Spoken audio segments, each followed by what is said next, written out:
Today on The Compendium, we're diving back into one of the most horrific crime scenes Texas has ever witnessed. It wasn't a sudden change in Taylor. It had been building for years. A deception involving fake illnesses, fake identities, imaginary inheritances, and fabricated pregnancies where new lies are created to cover old lies. So up until now, no one had really come to any serious or lethal danger. That was until Reagan Hancock. The scene was horrifying, and investigators stepped carefully around pools of amniotic fluid while forensic teams worked to preserve evidence. Oh my God. The 21-year-old's stomach had been cut open, and the child she'd been carrying for 35 weeks had been removed from her body. And suddenly, Taylor's version of events, it was never going to stand up in court. This is premeditated and pure evil. This has got to be the most horrifying case we have ever done on the Compendium. 100%.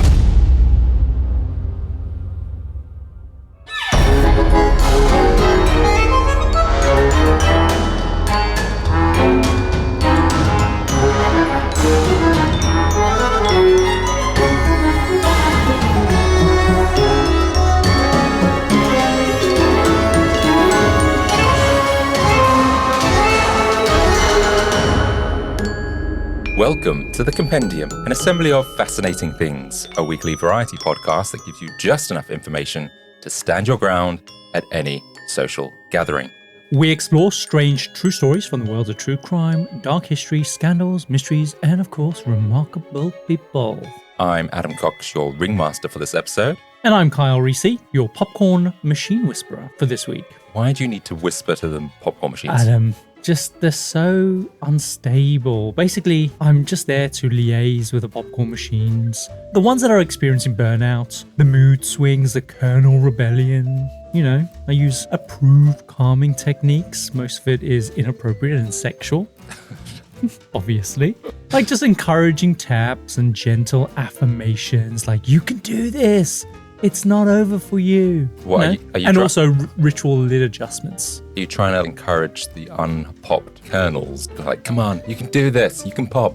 Oh, yeah, of course, Adam. Did you not know if there's an unpopped kernel, it's a psychological barrier that the popcorn machine is having to deal with. Hence why there's unpopped kernels. Kernels? Wow, you really make up some shit. I'm just scraping the bottom of the barrel here, you know.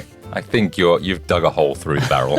So guys, if you are new to the show and you want to support us, then the absolute best way to do that and enjoy exclusive perks is to join us over on Patreon. Signing up is free and you get next week's episode 7 days early. Yes, and for as little as $5 a month, you can become a fellow freak of the show, which will unlock all of our back catalogue of episodes. And as we go into season 4, coming up very, very soon, we are going to be looking to start offering some exclusive episodes just for our Patreon. So keep an eye out for that. Potentially. And now I've actually said it online. And so you really got to do it. You got to pull your finger out. I've actually got to do it. Yeah.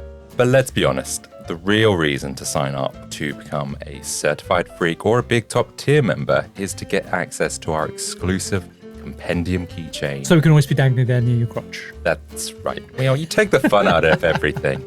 We say it so seductively every week. It's time to shake it up a little bit. All right. And guys, lastly, please follow us on your favorite app. Leave us a review because your support will help us attract new members to the community. And hit the follow button. Yeah. Don't forget that. Yeah. Give it a little tickle, a little caress. Okay, so enough of the housekeeping, because Kyle, today on The Compendium, we're diving back into an assembly of fake pregnancies, a history of lies, one of the most horrific crime scenes Texas has ever witnessed. Yes. Oh my God, Adam. The end of that last episode about Taylor Parker, I am a little bit disappointed in myself for not seeing that coming. I mean, you did pick up that you weren't really sure about some of the lies that she was spouting. Yeah. I was very suspicious of her, but I just did not know that she would go to the point that she would be doing a fetal abduction. Oh my God, that poor woman. So I'm really desperate to find out exactly what this woman's comeuppance is going to be. But the thing is, though, they've also arrested Wayne.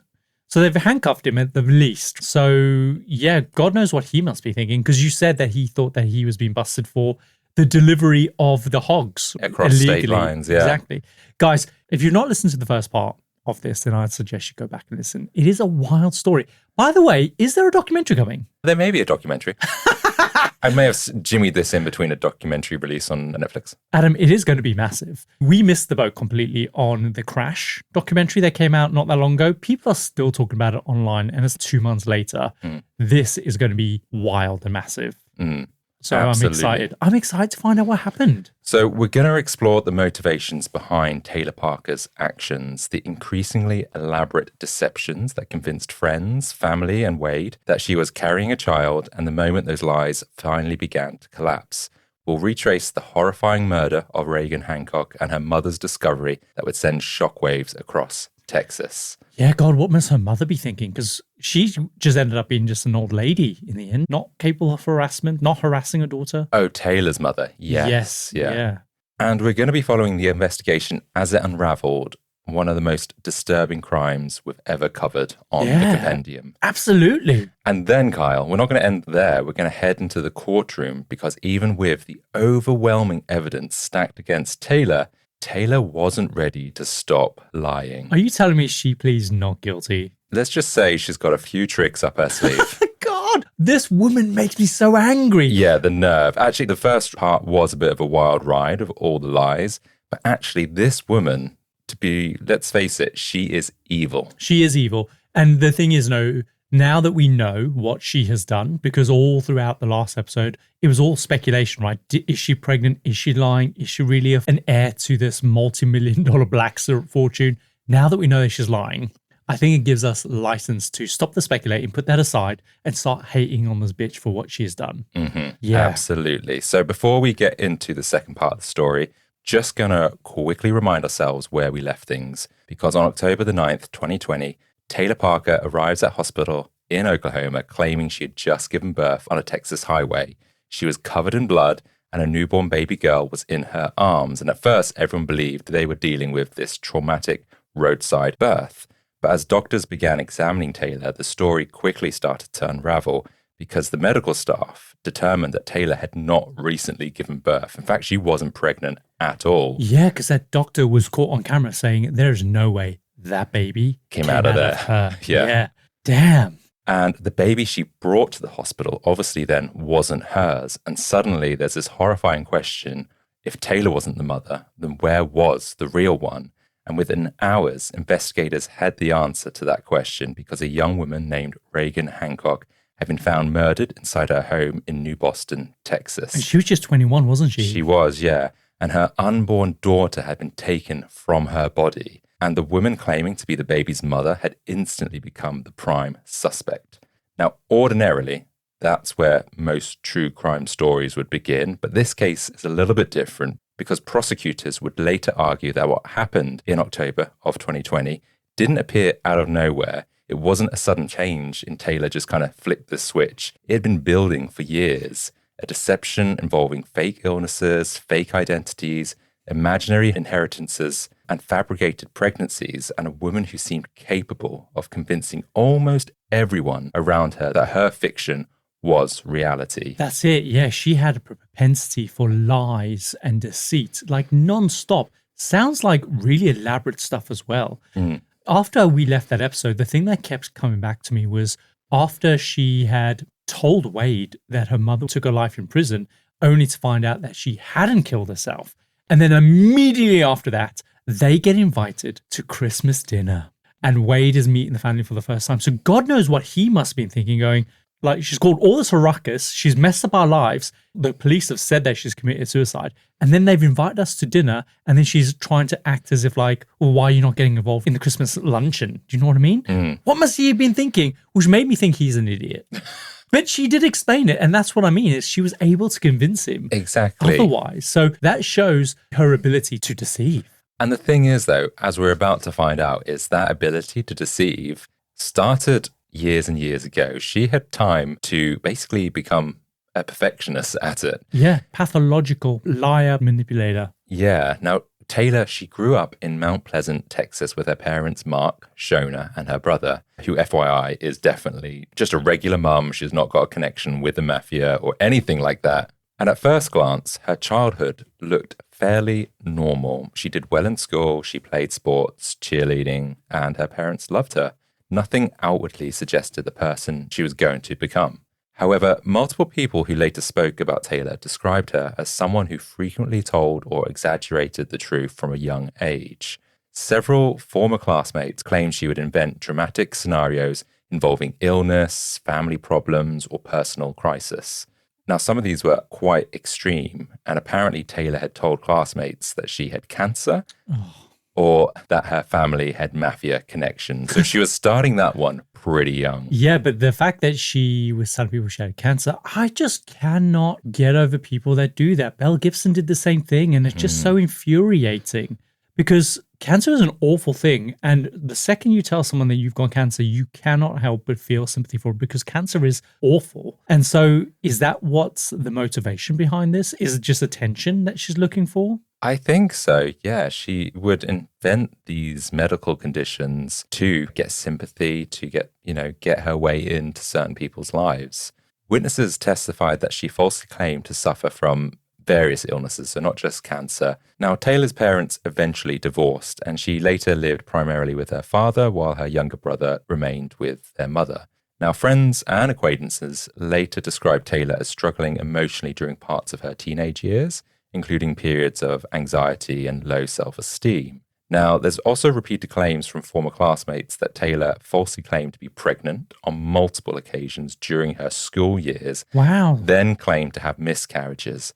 So she is like 16 at this point, saying that she was pregnant and had a miscarriage. This girl has got problems. Now, apparently, there was another student that was genuinely pregnant. And what Taylor used to do was manipulate the photographs, perhaps using computer software, to put her face on this person's body. As a way of bullying, or like what was the purpose of this? So she could use that image to... But that doesn't make sense. So she's posting these pictures on social media and then she's showing up at school with no belly. It doesn't make sense, but this is the kind of thing that she would do. Now, I don't know if necessarily she was putting on like her social media. It might have been putting it on dating profile. I have no idea. Dating profile. But yeah, like other sites where she's not speaking to her classmates, where she can be like a different person. Exactly. And I think it demonstrates a pattern that she develops early on. So by the time that she meets Wade, she knows all the answers just to say. She's practiced being pregnant, or she has been pregnant, but she's got all this knowledge of faking these illnesses and whatever it might be that, 10 years down the line, she can just recall stuff off the back of her Sure, hand. and she's so well versed in just being deceitful, but also probably a pathological element there as well, where she probably doesn't even know that she's lying sometimes. And what tends to happen with these people is that do have pathological lying problems is they will just lie for the sake of lying, and then they don't ever want to be called out in the discovery of that lie. And so it just perpetuates and compounds and goes further and further. And so a new lie is created to cover an old lie. Yeah, I can imagine she has gotten herself into a big titty. I don't believe, even no matter how evil she is, I think she even intended to want to go down this route of having to have killed this woman to steal her baby, right? It's just a means to an end, something that she had to do in order to cover up her tracks. Yes, and we'll go into other things that she tried to do in order to get a baby before this. Oh, God. Now, one of her first boyfriends is a guy called Tommy, and Taylor's just 18. Now, according to Tommy, the relationship moved very quickly in the beginning. They got married early on, and Taylor was very invested in him early on. Very obsessed, intense, an intense girlfriend. But then, according to Tommy and others who later spoke publicly about Taylor, the marriage slowly became dominated by financial pressure, medical crisis, and increasingly elaborate personal stories. Does this sound familiar? Oh, yeah, very much so. This is exactly what we covered last episode. This was her practicing ground, I guess. One of the biggest lies involved Taylor's family. She alleged that she came from significant wealth, generational money. But this time, not from the black syrup fortune, but from Morton Salt fortune. So, a different company. Morton Salt? We use Morton Salt. So, apparently she was due a large inheritance because she was part of that family. But of course, that money never appeared. And so that put a gap between Taylor and Tommy quite early on. Why? Because he was after the money. I think he was promised that there's going to be money coming. And equally, there was this financial burden that was going on in their marriage as well. So it basically is a like-for-like copy of what happened with Wade. Yeah, she's got her MO, hasn't she? Yeah.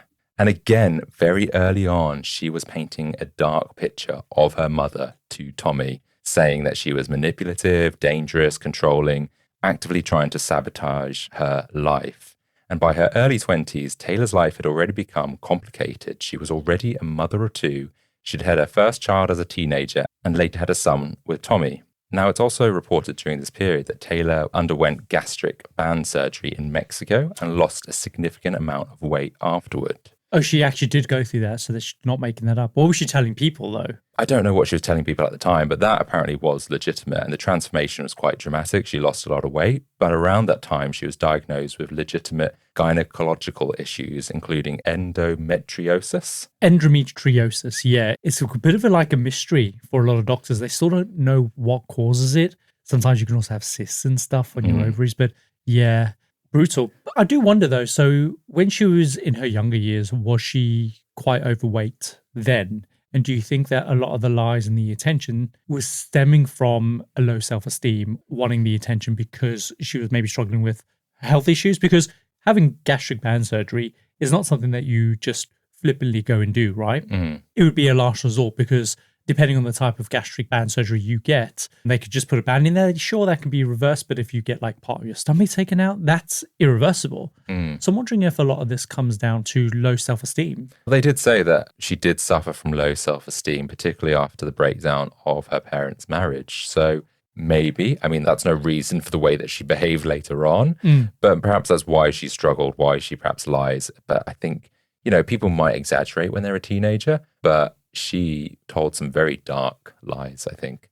And with the problems with her uterus, this is when she underwent a hysterectomy connected to those complications from that condition. Oh, yeah. And you said it was a partial hysterectomy, right? Where they didn't take all yeah. of it. They might have just maybe taken a bit of a fallopian tube out or whatever, or maybe the ovaries, I don't know. But then she did go off to have more children. So was this after she'd had her children? Yeah, she'd already had 2 children by this point, and then she has this condition, which this one is real, and that's when she has part of her reproductive system removed. Sure. So I'm assuming a part hysterectomy is where they probably just left behind the womb, likely. One friendship in particular around this period, which would stand out, is a woman called Caitlin Glass. Now, she had suffered with multiple sclerosis. And according to Caitlin, Taylor soon began claiming that she had MS as well. Really? Caitlin said that she became suspicious because Taylor always appeared to mirror the same symptoms, experiences, and struggled to connect with her own sort of diagnosis. And by this point, people around Taylor were beginning to notice a pattern, not just exaggeration, but this imitation. She would be copying other people, really paying attention to what was going on in their life, and then using that to back up her lies, essentially. So I guess she's got access to these people with these illnesses, but she's also seeing, like the girl that was pregnant in her school, the sympathy and the attention that she was getting, right? And so people can't help but be compassionate, and she probably wants that. I'm wondering whether or not that's something that she's thriving off. But in order to fuel that, she's obviously using these people that she is familiar with in real life to get information around their illnesses and stuff. Yeah. Also around this time, Taylor becomes heavily involved in a local Jeep club, an off-road community. A Jeep club? Yeah, so it's something that she had persuaded Tommy to get her. She was like, I really want a Jeep. And so he buys her a Jeep. When they're having financial problems. Exactly. Very responsible. But don't worry, she's got a fortune coming, right? Yeah, so it's not a problem. So, I don't know, he still loves her and everything like that. So he gets her this Jeep. And so what that meant is Taylor would go on these Jeep meetups and events and weekend trips around the country. It sounds like she's dogging. It does. It really does. Well, she often said that she was attending nursing school or some kind of medical training during those absences to justify that she was away from the family. Because remember, she's got 2 young kids at this point. Oh, I see. But actually, that was just a cover story because several people later claims that Taylor starts having an affair with other members of the Jeep community. And at this point, she's still married to Tommy, albeit they're probably having issues in the relationship, right? Well, yeah, probably there's the strain with the finance and just maybe he's fed up of some of her lies and stuff like that.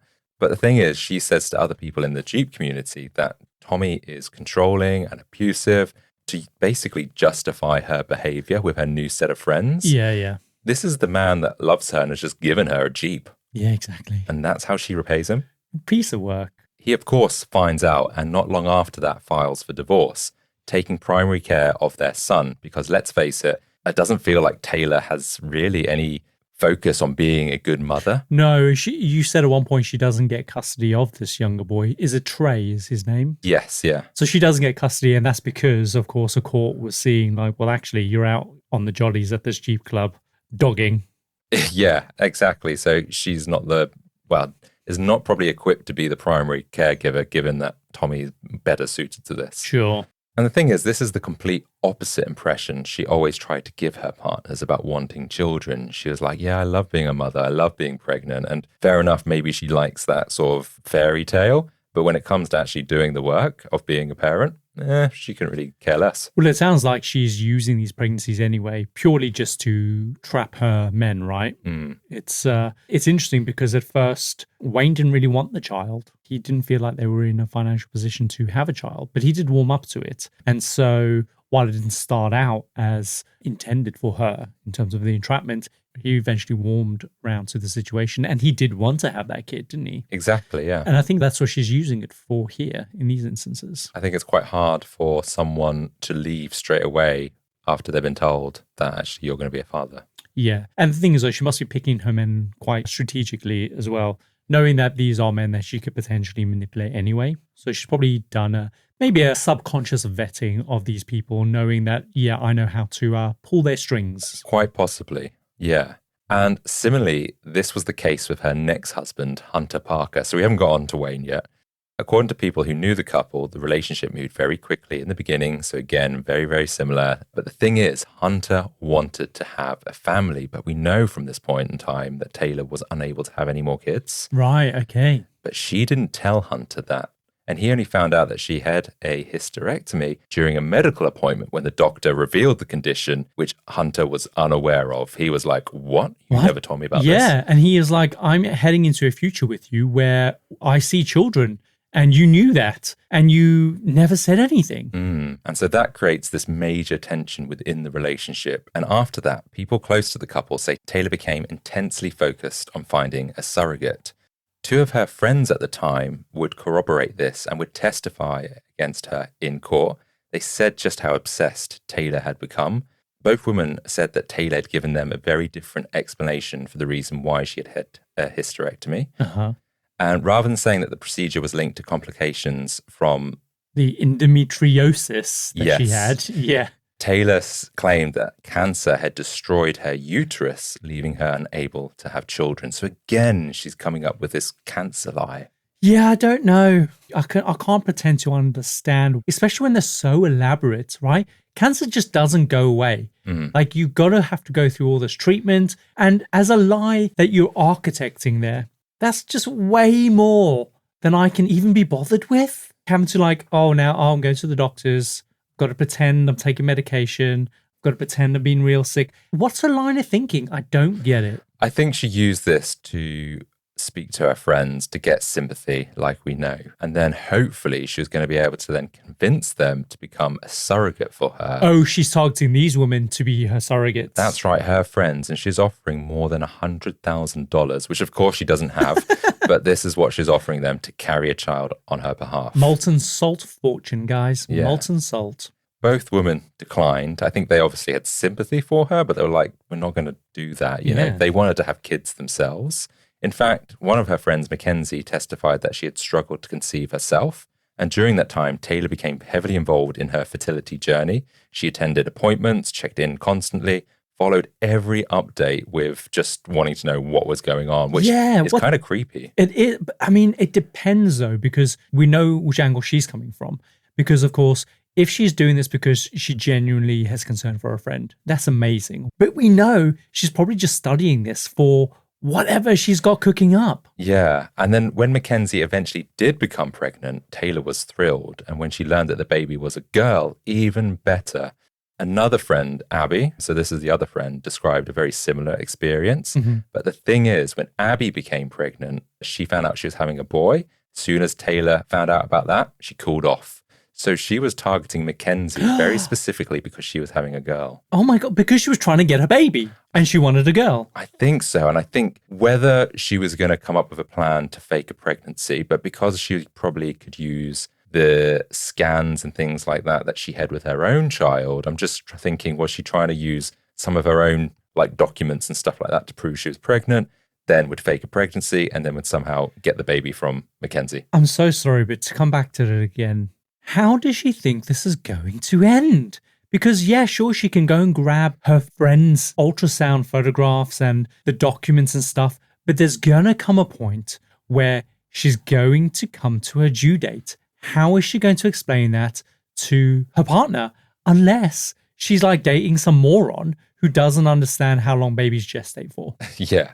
And so these two women, in hindsight, they felt like they had a very lucky escape. Yeah. You would think so, especially when the news broke about Reagan. Then another witness, a former co-worker, Lindsay Brown, said that she experienced something very similar. Lindsay had previously suffered a miscarriage and had confided in Taylor about the trauma of losing her baby. But during her testimony, she became emotional as she described what happened next. She says that Taylor preyed on her and that as soon as she had lost her baby, Taylor was like, great. Now you can carry a baby for me, essentially. And it's like, that is not the right timing. Gives a woman a chance to grieve. She's just lost her baby and she's probably not going to want to carry yours. Exactly. If anything, once that person finally recovers from that trauma, she's probably going to want to try again, because that's the thing for a lot of women. I think the same thing happened to my sister. When she fell pregnant the first time and sadly lost it, it was decided she was meant to be a mother. Mm-hmm. Do you know what I mean? So no way is a woman who's just had a miscarriage going to be like, oh yeah, the next one you can have. Yeah. Twos, dibs. Do you know what I mean? What is she thinking? I've reserved 2026 for your baby, and then I'll follow up after that. And so with Taylor not being able to get pregnant, not being able to find a child for Hunter because he obviously wanted a family, their marriage starts to fall apart, but not just because of that, again, because of false promises of inheritance money. Apparently, Taylor does have a story ready. She says that Tim Hightower, a family representative, which sounds like a character from Game of Thrones. Tim Hightower does. She claimed Tim Hightower had been involved in a car accident on the way to meet them. With the money? Yep, and somehow she claimed that the money had disappeared in the chaos that followed. Hang on. Is he carrying cash? He's carrying cash. Yes. Okay. Of course it would have to be cash. I was like, oh yeah, the money is in his account, but the crash lost the money. They lost the bank account. Some raccoon came in, stole the money. Stole the money. It's crazy. And it's all rhyming, doesn't it? It all rhymes with exactly what we know happened with Wayne, right? Yeah. He got to the point where he was just so worn down by the lies. And that started breaking down their relationship. Exactly. And so Hunter is struggling to believe this lie about Tim Hightower. So to reassure him, Tim Hightower, in quote marks, sends Hunter a photograph of a blue duffel bag overflowing with cash. For Taylor's like, proof, see, the money was there.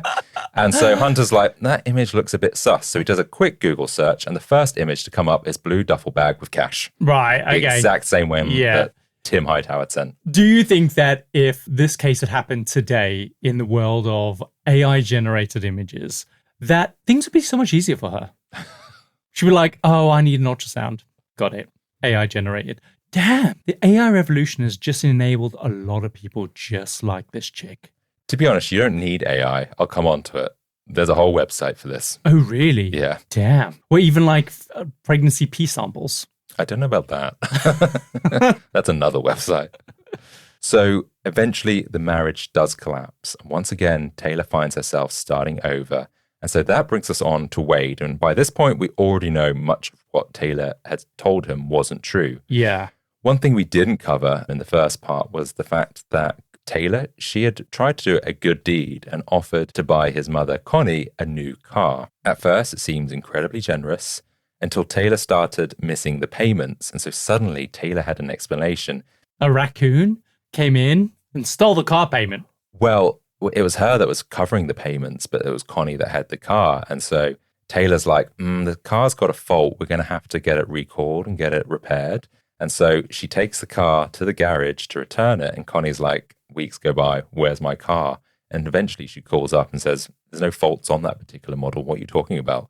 And so this is one of the ways that Connie starts to understand that Taylor is a pathological liar. Sure, she was one of the first people that just kept having these like mini interventions with her son to say like, she's lying, she's probably not pregnant. But where did she say the car was? Like, surely it's gone back to be recalled, only to come back later on, but it just never did? No, because it got repossessed because she kept missing the payments. So I see. And so by the time prosecutors laid out the full picture at the trial, it became clear that Taylor's deception went far beyond exaggeration or wishful thinking. According to investigators, she used spoofed phone numbers, fake email accounts, fabricated documents, and entire fictional personas to support her stories. Wow. If a family member needed to call, someone would be calling. And so Taylor Parker would use voice-altering software, sometimes apps that would disguise her number to impersonate various people, including members of her family. And if you remember, it was the dad or her dad that broke the news of the first miscarriage to Wade. Yes. And of course, she's had a hysterectomy, so she couldn't have even been pregnant with twins in the first place anyway. Exactly. And Wade didn't find out about this until the trial. So it's just, he's learning so much about Taylor. Can you imagine being in trial?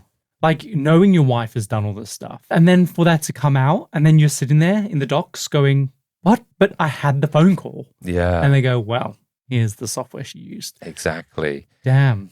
And Wade says that she always had an answer for everything. And more importantly, she had backup paperwork on all of it. The deeper he got into the relationship, the harder it became to separate fact from fiction. And because, contrary to what people assume, Wade wasn't blindly accepting everything he was told. He did have doubts. His family had doubts. His friends had doubts. And at various points, almost everyone around him questioned some part of Taylor's story. But every time those doubts surfaced, Taylor somehow managed to explain it away. And it's because there's a tug of war there, right? There's a tug of war between, obviously, logic and fact and what other people are saying, but then also the fact that you love this person, you care about them, and you want to trust them as well. So I get it. Yeah. And it's not that Wayne is an idiot, just Wayne is just a trusting guy. Do you know what I mean? I think so, yeah. And then there was the pregnancy. Obviously, he was excited to be a father at one point. But Wade would say that he did repeatedly try to attend these appointments and be involved in the pregnancy. But there was always a reason why he couldn't because of the COVID restrictions at the time. Exactly, yeah. And in some ways, it was the perfect opportunity to fake a pregnancy because I doubt Taylor could have ever got away with it for so long had it been any other time. Yeah, and I think maybe she was counting on lucky stars if it wasn't for COVID. And actually what would probably happen and what probably she was banking on was probably faking a miscarriage at some point. Do you know what I mean? Yeah. But the COVID restrictions allowed her to continue on concealing this without too much trouble. For quite some time until the end. And because he had never experienced a pregnancy before, he only could go off what she was telling him. And as we know, we had his friends or their friends corroborate saying they felt the baby kick. He then would be shown all these bits of documents that would confirm her pregnancy. And then, of course, she looked pregnant. Yet Wade testified that he absolutely had no idea it was a prosthetic belly that she was wearing. Hang on. I was going to come to this. I thought, honestly, she just gained a few pounds. How can you be intimate with them and not know that she was wearing a prosthetic? This is the bit I can't get my head round because I want to understand Wade. And obviously he was tricked. He's somewhat of a victim in all of this as well. But I don't understand how he could have not seen that the belly was fake because it's either very realistic. He said when he would touch it, it would feel like a stomach. But that also means he wouldn't have seen her naked or half naked for several months, right? Yeah. Like when she goes to shower, like what is that arrangement? How did she manage to get away with it? Yeah, do you know what? I'm so reluctant to call Wade an idiot here. There must have been a logical explanation for why. Must be. I don't know. You're sleeping together. Now, doing some research, where can you find one of these bellies, essentially? Great question. Right. So one website, looked like it was geared towards film and TV. So it's very convincing when you look at the pictures, but I imagine that's quite expensive. Yeah. So I don't think she's going to be going for one of those. Oh. Where I think she went, and I don't know if it's this site, it was claimed on one source I read, but this site does exist. You can go to it now. It's called fakeababy.com. can I go there now? You can go there now and you can buy fake ultrasounds, pregnancy documents, and even fake bellies for like $100. Now, why would you want to do this? Well, the website says if you want to prank someone, but that is a very elaborate prank. Yeah, no. I mean, that's what they say to kind of sell this stuff. Otherwise, it would be very unethical. Yes, if you want to play a joke on your boss or your partner. But if you're coming in with a pregnant belly... Yeah, let me quickly have a look at this website. Fakeababy.com reviews. Interesting. Oh, okay. So, I mean, straight away, you can get fake sonograms, 4D fake ultrasounds as well, personalized fake proof of pregnancy documents. That's what's so crazy. That's wild, but Angela noticed that one of the documents contained the wrong name. How do you explain that? That was a nurse's name, so I think she had just stolen another person's document. Sure.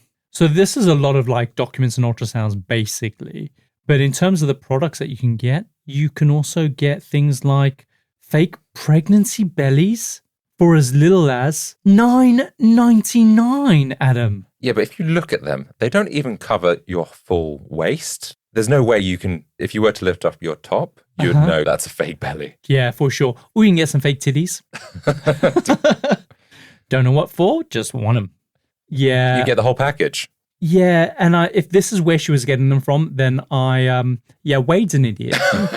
I don't know if she did get it from them. But these sites exist, so exactly. Especially with the documents, I'm assuming they would look quite legit, right? No one's going to be inspecting a ultrasound document to go, I think this is fake. Yeah, do you know what I mean? Exactly. Where's the watermark? And so it just feels like this website, whilst it's supposed to be a prank, feels like they are encouraging a certain type of behavior with this, maybe. I don't know. But yeah, very weird. So yeah, I think we can say was Wade a little bit ignorant, I guess, or stupid. But the thing is, he would say that when he did doubt her, she would make him look stupid, almost gaslight him, I guess, by saying, I can't believe you don't believe me. I'm carrying your child.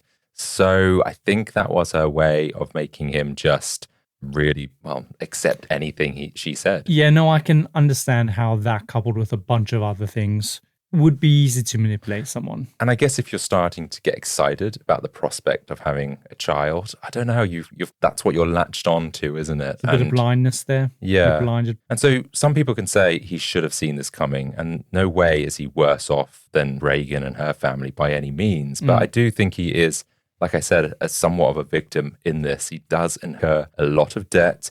He's promised a child. His reputation is actually ruined. He loses his job. And no doubt he probably has a level of guilt over what's happened as well, because he didn't identify or stop this from happening, did he? Oh my God, you're so right. I didn't even think about that. I was just about to say you're completely wrong. He's not a little bit of a victim. He is 100% the victim. But yeah, think about the guilt as well. She's gone off. She's killed a woman, essentially, and a baby. Of course, you could have prevented this had you seen through all the lies. Poor Wade. So that... I think we have to be sympathetic to him. 100%. Yeah. Now, his mother, of course, tried to warn him and confront him about it. And this made him question, because for his mum to do this, she must have some point, right? Why would she do that otherwise? And it was the final few days where that confrontation happens, where I think Taylor probably feels that kind of her grip over Wade loosening. And that's when she finally decides to up the stakes and put the final part of her plan into action. Oh. She was going to need a baby one way or another. So what we're saying is this is less of a premeditated, long bubbling thing that she's been planning for like 8 months to something that is like, okay, people are expecting me, to fake a miscarriage. I cannot let that happen. Mm-hmm. And also now my partner is losing trust in me. I'm going to potentially lose him. Something drastic is going to need to happen. And so this is almost, it doesn't excuse it, but I wouldn't be surprised if her lawyers then use that as this wasn't a long bubbling thing. This was a spur of the moment, desperation thing that she felt that she needed to do, and quickly. We'll come on to whether it was a spur of the moment thing, but I don't know if we can safely say that that was the end goal. That's what she would be doing. Sure, and she clearly was not thinking, no matter what. Like maybe she thought that she'd be able to get her hands on a baby, I don't know, through other means like surrogacy. Right. Maybe she could just steal a baby, right? I don't know whether she always thought, this was the way. She did steal a baby, but in the most brutal way. Yeah. I see what you're saying, like go to a hospital and just nab one. I think there's probably other options before she perhaps got to this. Yeah. Big color, bigger savings. Sherwin-Williams Super Sale is here. Get 40% off paints and stains June 5th through the 11th with prices starting at $30.89. Whether you're refreshing your interior or exterior, we've got the colors to bring your vision to life. And with delivery, getting everything to your door is easier than ever. Shop online to have it delivered or visit your neighborhood Sherwin-Williams store. Click the banner to learn more. Retail sales only. Some exclusions apply. See store for details. Delivery available on qualifying orders. And so by early October, Taylor's due date had already come and gone. And so up until now, most of the damage Taylor had caused had fallen on the people closest to her. She had lied and betrayed, but no one had really come to any serious or lethal harm, I probably should say. That was until Reagan Hancock. Friends describe Reagan as gentle, kind-hearted, hard-working, the kind of person who kept going no matter how exhausted she was. Even at 35 weeks pregnant, swollen ankles and all, she was still working shifts at a restaurant to help support her family. Shame. She and her partner, Homer, had only recently bought their first home together. So back to October the 9th, 2020. And this bit is a bit of a difficult listen. And sometimes I avoid some of these details in other stories, but part of me felt not covering them today doesn't really show the severity and the horror and the torture that Taylor inflicted on Reagan, and why the outcome of Taylor is 100% justified, in my opinion. Okay, not sure if I'm ready for this, really. So police flooded the Hancock home shortly after Reagan's mother, Jessica, had dialed 911. What happened next was described in court by Reagan's mother, and honestly, it's one of the most heartbreaking parts of the entire case. Jessica says that Reagan's husband couldn't get hold of her that morning, and at first, it didn't immediately feel like an emergency, but something felt wrong enough. So Jessica decided to drive over and check on her daughter herself. And on the way, she stopped at Reagan's daughter Kinley's daycare because Reagan would never keep Kinley home without saying anything to her mother, like if she was ill or something like that. Yeah. And the daycare worker came back and said, Kinley's not here. So immediately Jessica well, something's odd then, because she would know. So when she arrives at her daughter's house, the garage door was open, and that immediately stood out to her because that's never left open. And then she notices blood on the driveway. And at first she tries to rationalize it. She says that she thought maybe one of the dogs had cut their paw. It was something else. She's trying to avoid thinking the worst at this point. But as she got closer, she saw more blood and then a bloody fingerprint on the doorknob. Inside, she finds Reagan lying face down on the floor. And even though later she says she already knew, she couldn't help to scream for her daughter to respond to her. She stumbles back and she dials 911, and through tears she screams the word no parent should ever say, "Someone's murdered my baby." Wow. Moments later, Reagan's father, Marcus, arrives at the house, and Jessica begs him not to go inside. She didn't want him to see their daughter like that. Well, that's strong, isn't it? Like the mum has witnessed this and she's trying to protect the father. He goes in anyway, and when he comes back out, all he can muster is why, whilst collapsing on the driveway, clutching his chest. That's awful. There was still another fear hanging everywhere, because Reagan's daughter was supposed to be in that house too. Marcus says that he could hear faint responses coming from deep inside the house, but neither he nor Jessica could bring themselves to step back through the blood-covered living room. Eventually, a family friend forces them through the room and down the hallway, and he finds Kinley hiding under a blanket in a bedroom. She's perfectly safe, but she's asking, where's mummy, essentially. She knows exactly what's happened. The fact that she's hiding, she's obviously heard the commotion, or she has gone down and seen and not understood. That's awful. That's so heartbreaking.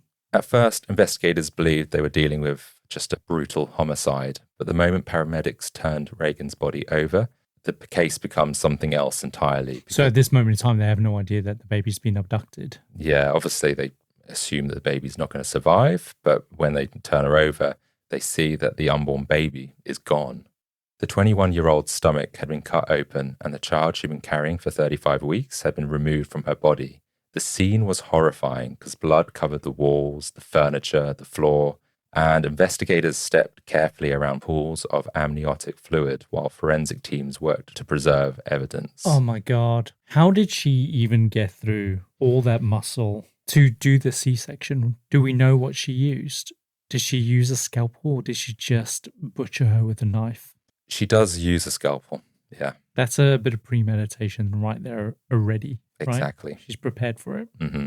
And everywhere investigators look, they see signs that Reagan had fought desperately to survive. Her hands were covered in cuts. There's defensive wounds. There's bruises that line her arms. One finger had nearly been severed completely.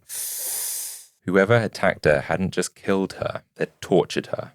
Incredibly, it didn't take long for police to realize they already encountered the person responsible, because less than an hour earlier, another hospital across state lines in Oklahoma had reported something deeply suspicious. A woman claiming to have given birth on the side of the highway to a premature baby. And now suddenly everything is fitting together. Yeah. Wow, they did this quick then, didn't they? It's a very easy puzzle.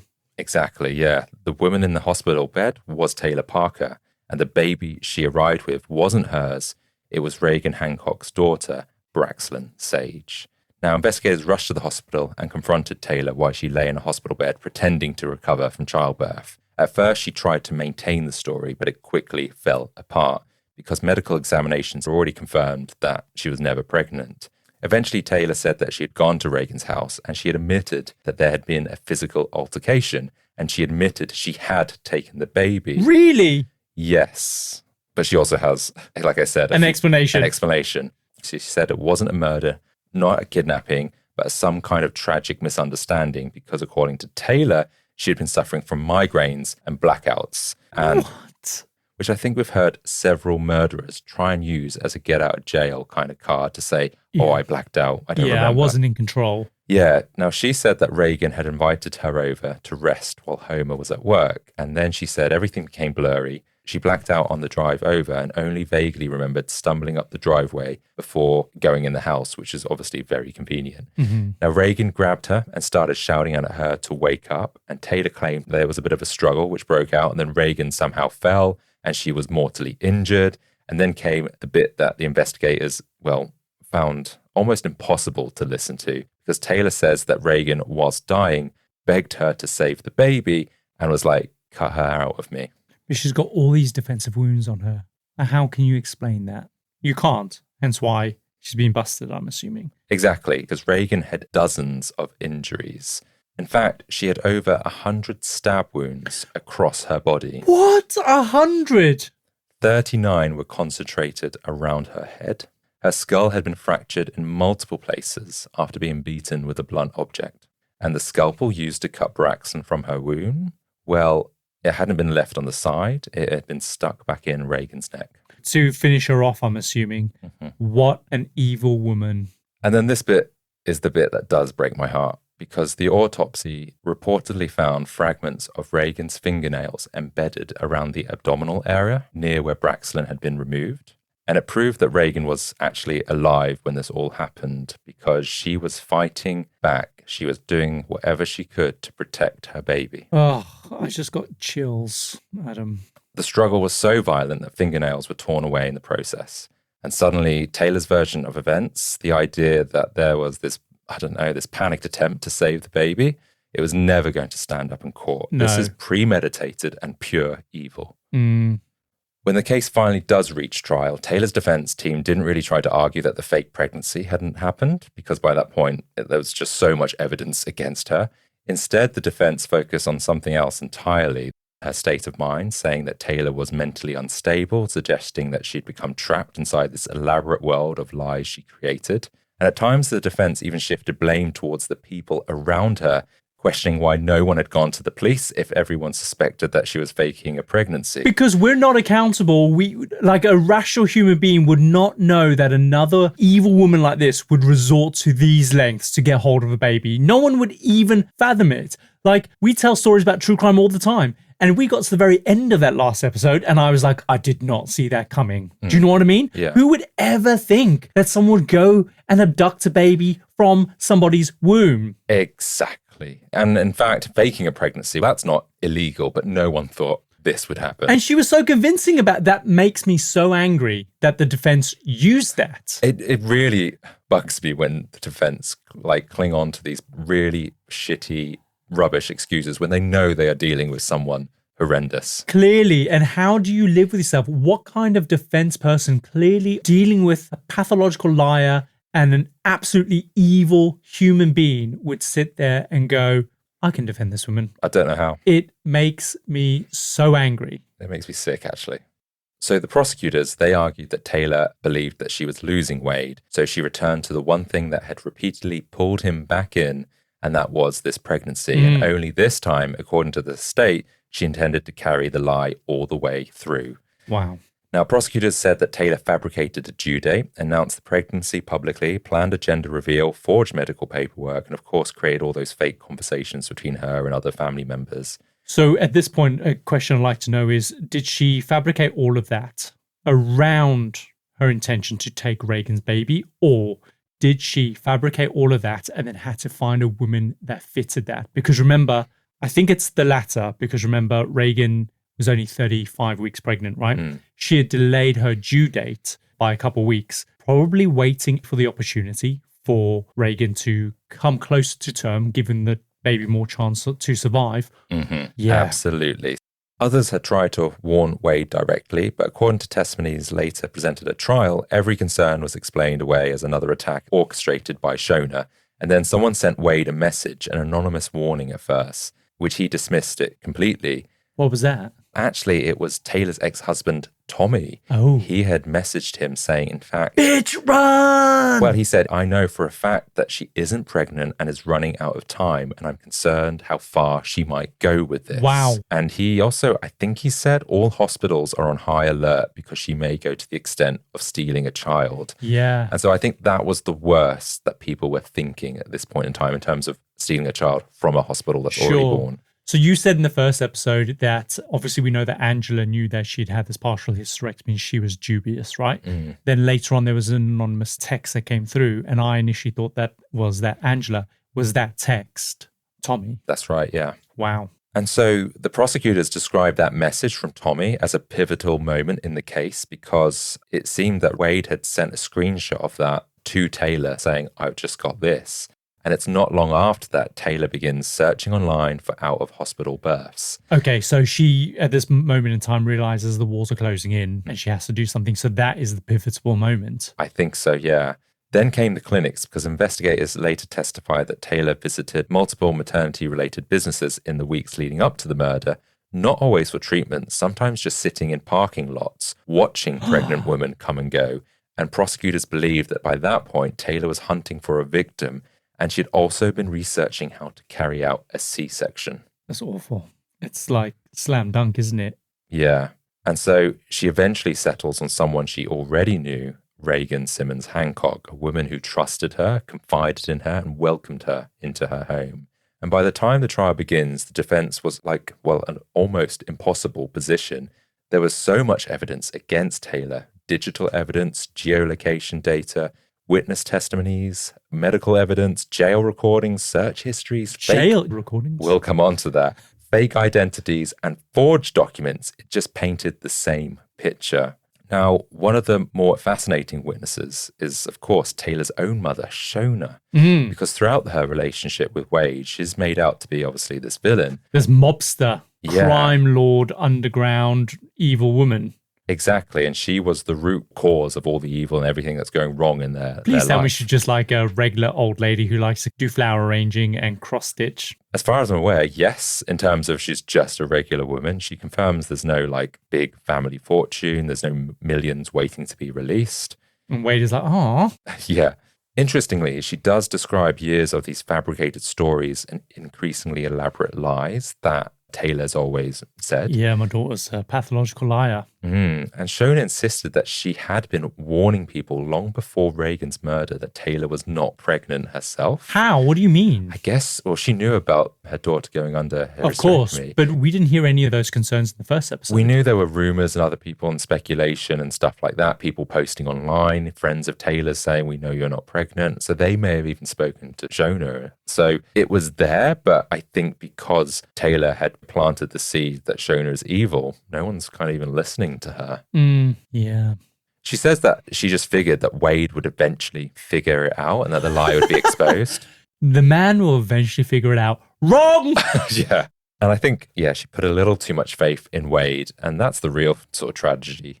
I don't know. It just feels like I get it. It's concerning, but then it was also sometimes it's not completely your business, but then also you have no idea how far it's going to go. And then also part of these excuses, her saying, I figured that Wade would figure it out. It's kind of also passing the buck as well. I don't know. In hindsight, there's probably more you could have done. But then at the same time, you probably didn't realize how far this would go. I think that's it. No one did. And so with this kind of damning evidence, instead of trying to prove that Taylor was innocent, the defense team knew they couldn't do that. What they tried to focus on was keeping her off death row. No! She's facing the death penalty here. I guess she's been tried in, Texas or Oklahoma, where she was arrested, and they had the death penalty? Yeah, that's right. And to be fair, the defense's closing arguments apparently only lasted 8 minutes. No. Yeah. Okay, that means there's a slam dunk she's guilty, right? Pretty much. There's not much that they can do. All they could do was try and not get her, capital punishment. The thing is, the defense team tried to challenge technicalities with the case. Most notably, they said that Braxlynn Sage had legally never been alive because she was never born. And so therefore you couldn't kidnap a person. That is bullshit. I know. You've literally taken the baby out from its mother and taken it away.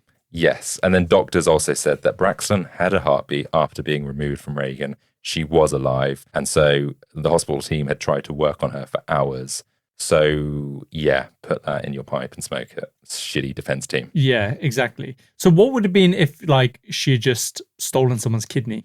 I guess you can't get death row for that. They're trying to say that baby Braxlynn is no different than someone going in, slicing your back open and taking your kidney.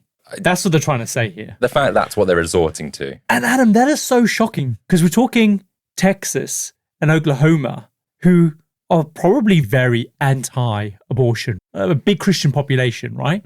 I'm shocked that is the defense that they chose to go down. And I wouldn't be surprised if they are Texas lawyers that deep down inside, they even believe that if they're from that area. Quite possibly. I have no idea. They people will just put aside their morals and their ethics aside just to win a case. Guarantee you. That's sickening.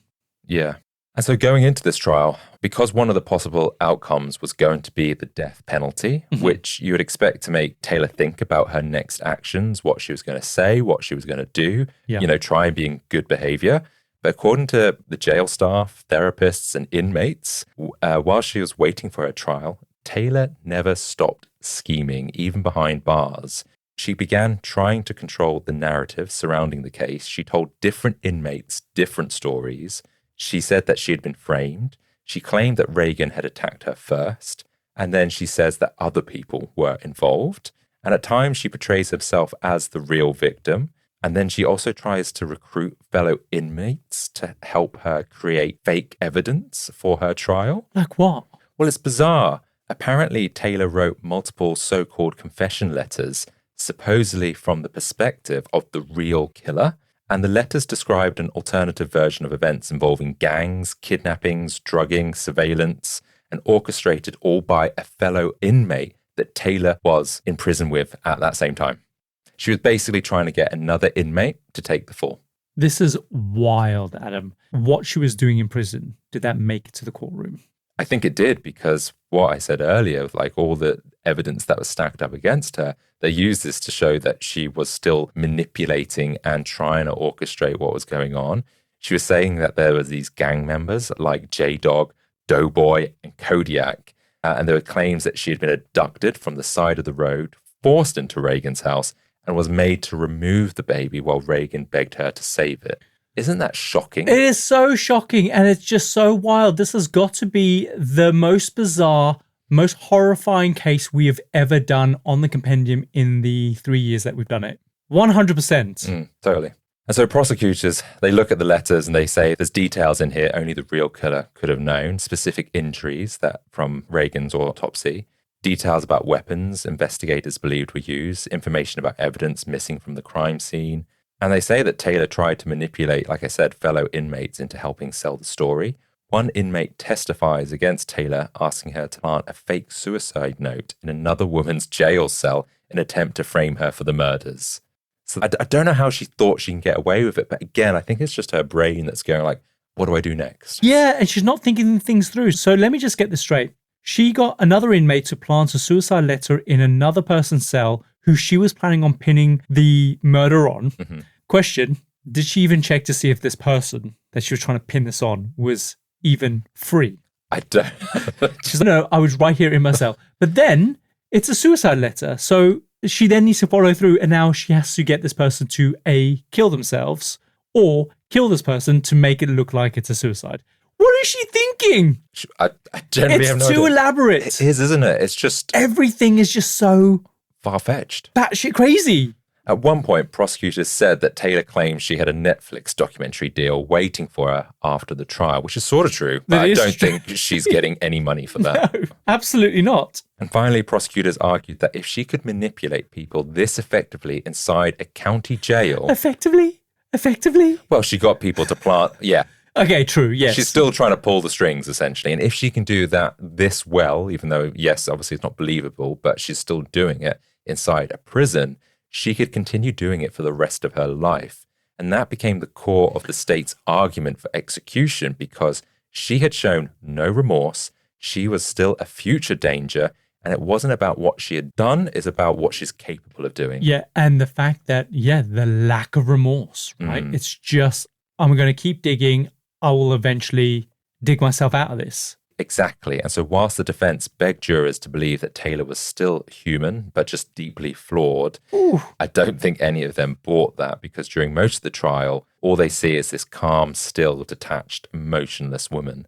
And so on November the 9th, 2022, that changed after just over an hour. The jury deliberates and they make the final decision that she's guilty and that she will face death. Wow, so she is on death row.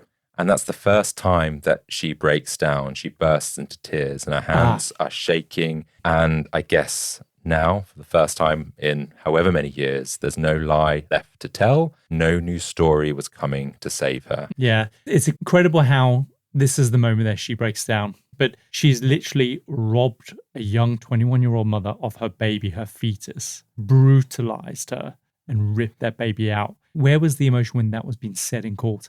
Even if you did not do it, having to sit there and listen to that being recounted about what had happened, was she emotional then? No, probably not. It's difficult for us to not be emotional listening to it, right? And we weren't even there. Okay, so she's on death row. Yeah. Is she dead yet?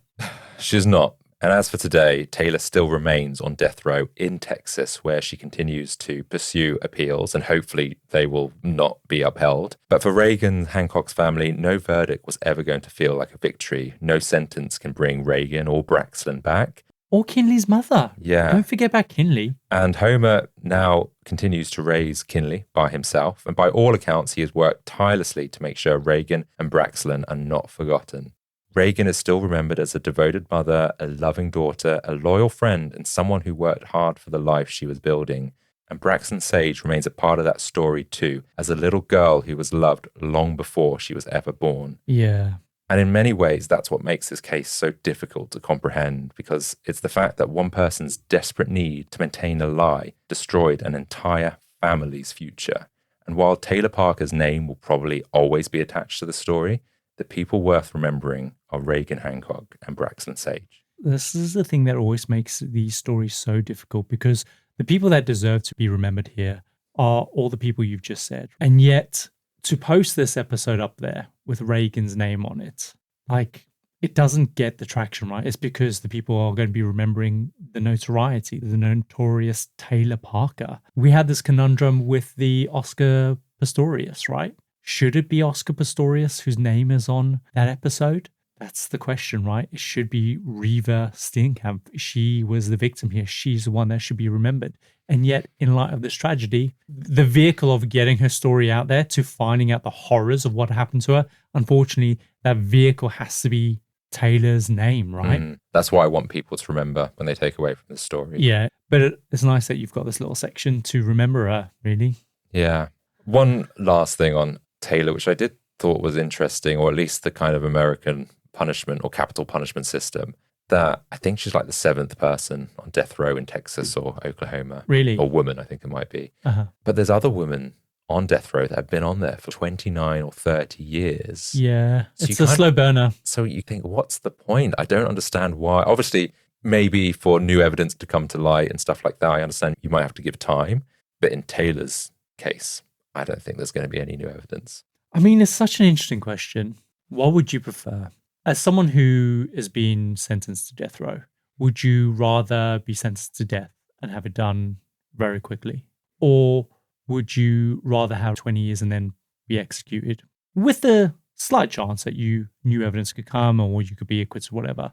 But as the family of Reagan, would you rather her be alive and know that she's suffering in prison, never with the option of ever being let out, and then at the end to face execution? It's real tricky. Or would you want her to be executed straight away? I don't know. I don't know if there is any of those answers or solutions actually would give them any peace. Yeah. I mean, the US system is designed to make executions happen only after like a long chain of appeals and reviews. I mean, it's checks and balances in a way. It's so that the state is as certain as possible before carrying out any like irreversible punishment. Because at the end of the day, as horrific as this is, there could have been someone that forced her to do this, right?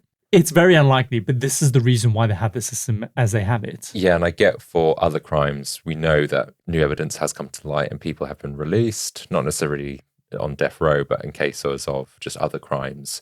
So I do get that. And she is entitled to her mandatory appeals as well. So that has to be afforded to her, regardless of whether or not they're successful or not. But she does have a right to these appeals and post-conviction challenges, habeas corpus as well, petitions. And these delays in scheduling they all kind of play a part in scheduling these executions in the end. And once, I guess, those are all exhausted, that's when she will then get her comeuppance.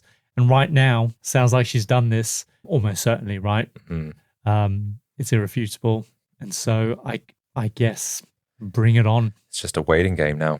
Yeah. And that is the story of Taylor Parker and the horrific murder of Reagan Hancock and Braxlynn Sage.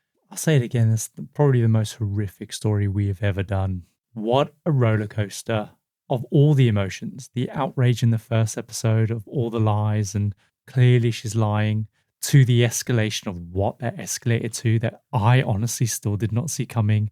And then just the infuriating lack of remorse and the continued lies and all the red flags in the second episode. Yeah. Is awful. And poor Reagan. Absolutely. Like researching this, it was kind of almost laughable when you read the lies and you learn about those. You kind of think like, who would go through this? But it is the horrific end that we're dealt with. And yeah, just hope this never happens again. Yeah.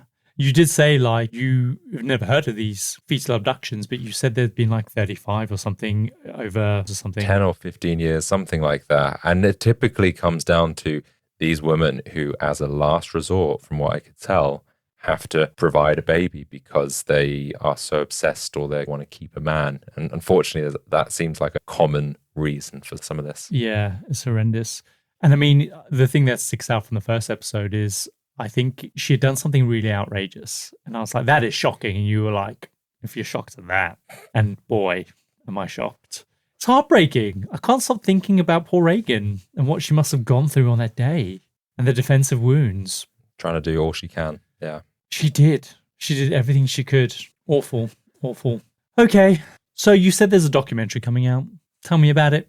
When's that coming out, Adam? So there is a documentary on Netflix called Maternal Instinct, which tells the true story. And that should be, well, it's either just been released or it's around about now.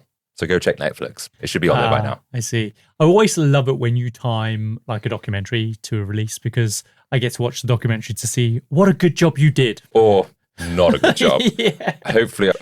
I don't think you've ever done a bad job. In fact, sometimes like I think Adam did a really good job in telling a better story than the Netflix did. Thanks. I get a gold star. But what a title, Maternal Instinct.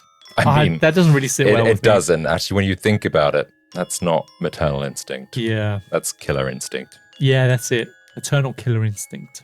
Yeah, do you fancy running the outro then? Yeah. And that brings us to the end of another fascinating foray into the compendium, an assembly of fascinating things. If today's episode has sparked your curiosity, then do follow us on your favorite podcast app. It truly does make a world of difference. And for our dedicated freaks out there, don't forget, next week's episode is already waiting for you on our Patreon, and it's completely free to access. Also, don't forget to join up as a certified freak or a big top tier member, because that will unlock our entire archive and allow you to delve into some exclusive content and also get a sneak peek of what's coming next. We drop new episodes every Tuesday, so until then, when somebody builds their life around a lie, there's no telling how far they'll go when the truth starts closing in. Yeah, we'll see you next time. See ya.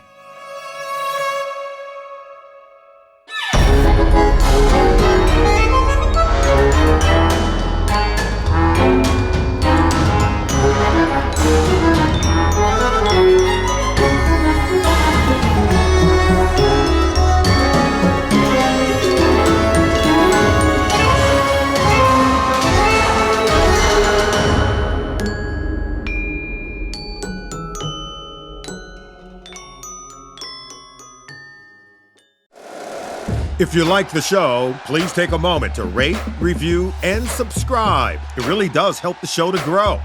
Thank you for listening.